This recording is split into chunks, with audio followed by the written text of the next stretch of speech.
What if I told you that the most powerful banking entity in the world was laundering money, and that its corporate bureaucrats go to great lengths to make sure that their illegal activities are never discovered? Well, right now you're probably thinking that's not news, but stay with me here.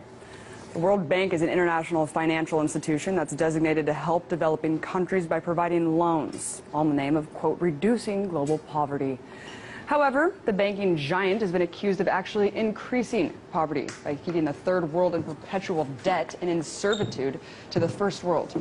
But aside from its obvious critiques, there's also blatant criminal corruption taking place at the highest levels of the financial institution. One woman has risked everything to shed light on this truth. She's exposed information that reveals the extent of the collusion between financial groups and foreign governments. Her name is Karen Hudes. She was senior counsel at the World Bank for 12 years before blowing the whistle. She's joining me now to talk about her experience and what it all means for the rest of us. I'm joined by Karen Hudes. Thank you so much for coming on, Karen. Thanks for having me. So could you briefly explain what the impetus was for you to speak out? What did you see? I was a lawyer, and I saw securities fraud. I saw financial information that was not being disclosed to $180 billion worth of bondholders. It was my job to make sure that the financial statements were correct. So first, I reported it up the corporate ladder to the audit committee. When that didn't work, I went to the U.S. Treasury Department. And when that didn't work, I went to the U.S. Congress. Senator Lugar wrote 3 letters to the World Bank saying, "Don't fire this lady." And they promptly fired me. This means that the U.S. Congress does not have the information that it needs. So they stuck with the problem. After I was fired, 3 senators asked for a GAO inquiry into the corruption that I was reporting at the World Bank. Senators Lugar, Leahy, and Bai. Walk us through what exactly, where was this money being laundered, to whom? The money was going every which way because anybody that reported misconduct was fired. So in one case, the borrowers were being overcharged. In another case, I was reporting corruption in the Philippines. $900 million worth of money that should have gone to fight poverty in the Philippines instead went to a corrupt man, Lucio Tan, who was in default on his loans. Philippine National Bank went into default. There was a run on the bank. Philippine National, the investment company tried to bail out the bank for $500 million. And then the board was lied to. And my story is about trying to uncover the cover-up. The cover-up went all the way to Congress, and then it went to 188 ministers of finance. So this is corruption in the entire world. And until it's set straight, what we're going to have is we're going to have a currency war. So you think that this was just a microcosm of what's happening across the entire institution? You just saw one aspect of this kind of laundering. It wasn't just me. There's a group of World Bank whistleblowers. There's one of us from the United Kingdom. There's one of us from Mexico. There's one of us from India. There's one of us from Ethiopia. And we're all reporting the same thing, corruption from top to bottom of that institution. The money's going every which way but where it needs to go to fight poverty. And so you said that you were kind of stifled. You went to the government and then you had a couple senators on your side, congresspeople. What of the corporate press? You said that you continuously tried to go to them with the story to cover it, and you were shunned as well. Absolutely, and the reason why I found out, it's because the corporate press is owned by one mega conglomerate. All of the financial institutions in the world, just about, are part of this scheme to rip off everybody, every single citizen on this planet. That's what I'm talking about. And it's not just my idea. There was a very accurate report on this from the Federal Institute of Technology in Zurich, Switzerland.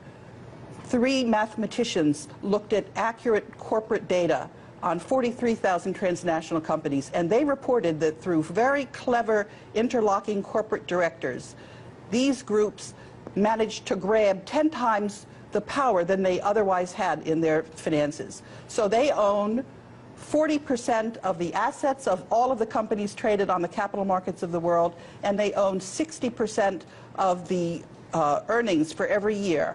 This means that the central banks for the world are issuing paper money with absolutely no accountability to the people who are using this money. And pretty soon, in a matter of weeks probably, the whole system is going to come to a screeching halt with something called gold backwardation. Well, let's back up a little bit because, I mean, basically there's no oversight over these institutions. Aside from laundering money, plainly, they're also laundering money offshore, hidden in these bank accounts, offshore bank accounts. I want to talk about how much power the banking system really has over geopolitics. I mean, you just broke down that all of these people are kind of interlocking. Would you say that they control the government as well?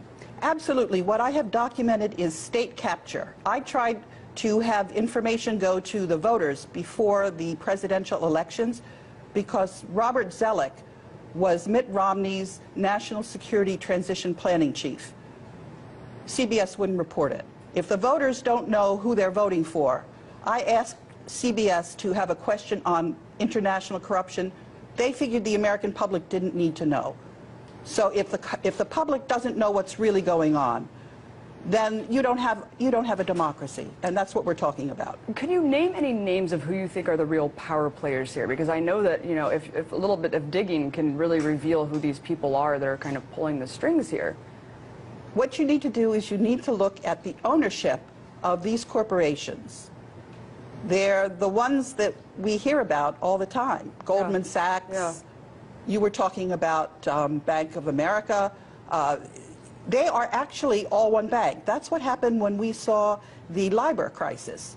These institutions are one big conglomerate that think they control the world, and they think they're above the law, and they're not. What about just the guise of the IMF and World Bank, kind of looking back since you served so long into this institution? What do you think about kind of what they present and sell themselves to the entire world? I mean, the whole structural adjustment policies, keeping the third world perpetually in debt. I mean, do you think that's just an entire ruse to maintain their profit structure? I think these are institutions that, if they're cleaned up, can do a lot of good. They can provide a basis for a peaceful transition. It's very clear that we need to have some regularity in our international financial system. We need what we certainly don't need is a currency war, and that's what we're on track for, unless and until we start to get to the bottom of this corruption. And it's very simple, actually, to do, because most of the people know that the corporate media, 70% of the Americans in a recent Gallup poll distrust their media, because it's owned by these banks. Karen, to wrap it up, why do you think that whistleblowers such as yourself, obviously exposing this massive corruption within these financial institutions, are not incurring the full wrath of the state as we see as somewhere like Edward Snowden or Bradley Manning? That's a very interesting question. I think it's because we have the people behind us and enough people know about us, and because we're working together. But I have to say that I'm very curious as to why the media is now covering Eric Snowden. I'm worried that this is to get people riled up, when what they really need to know is that I have told all of the ministers of finance, I have told all of the governors, I have told all of the state attorneys general. I bought a bond and I had a lawsuit, and 188 ministers of finance settled my lawsuit. It's Eric Holder who's holding up the settlement of my case. Well, I won't deny that we have some criminals in the government. Karen, thank you so much for coming on. We'll definitely be following your case and covering it as it develops. Karen Hedges, former senior counsel at the World Bank. Appreciate it. Thanks for having me.